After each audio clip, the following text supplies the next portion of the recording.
नमो भगवते वासुदेवाय नमः। हरे कृष्णा हरे राम। आज की इस वीडियो में आप सुनने वाले हैं सफला एकादशी व्रत की कथा। तो व्रत की कथा सभी को सुनना चाहिए।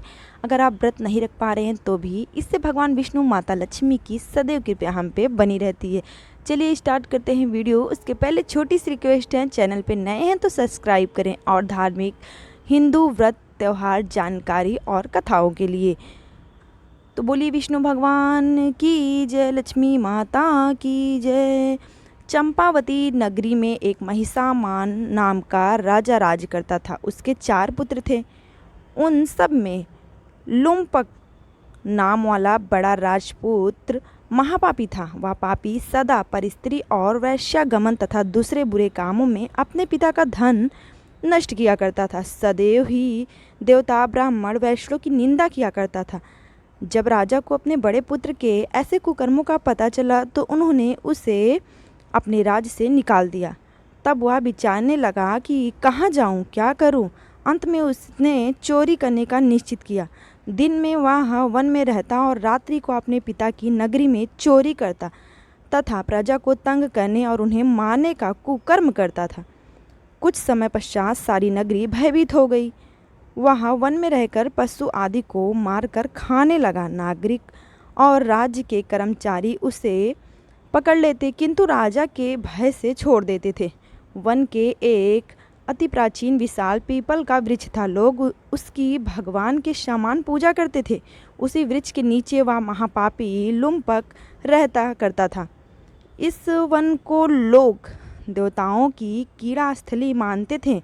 कुछ समय पश्चात पौष कृष्ण पक्ष की 10वीं के दिन वह वस्त्रहीन होने के कारण शीत के चलते सारी रात्रि सो नहीं सका। उसके हाथ पैर अकड़ गए। सूर्योदय होते होते वह मूर्छित हो गया। दूसरे दिन एकादशी को मध्याह्न के समय सूर्य की गर्मी पाकर उसकी मूर्छा दूर हुई। गिरता पड़ता वह भोजन की तलाश में निकला। पशुओं को मारने में वह सामर्थ्य नहीं था, अतः पेड़ों के नीचे गिरे हुए फल उठाकर वापस उसी पीपल वृक्ष के नीचे आ गया।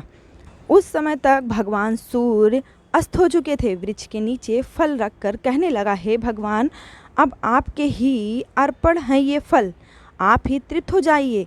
उस रात्रि को दुख के कारण रात्रि को भी नींद नहीं आई। उसके इस उपवास और जागरण से भगवान अत्यंत प्रसन्न हो गए और उसके सारे पाप नष्ट हो गए।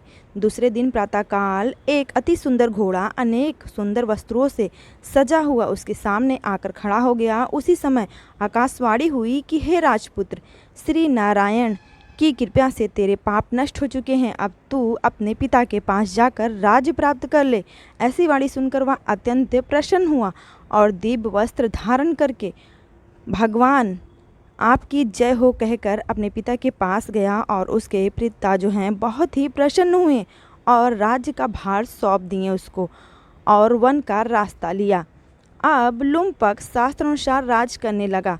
उसके स्त्री पुत्र आदि सारा कुटुंब भगवान नारायण का परम भक्त हो गया। वृद्ध होने पर वह भी अपने पुत्र को राज का भार सौंपकर वन में तपस्या करने चला गया। अंत समय में वैकुंठ को प्राप्त हुआ। अतः जो मनुष्य इस परम पवित्र सफला एकादशी का व्रत करता है उसे अंत में मुक्ति मिलती है। जो नहीं करते वे पूंछ और सींगों से रहित पशुओं के समान हैं। इस सफला एकादशी के महात्म्य को पढ़ने से अथवा श्रवण करने से मनुष्य को अश्वमेघ यज्ञ का फल मिलता है।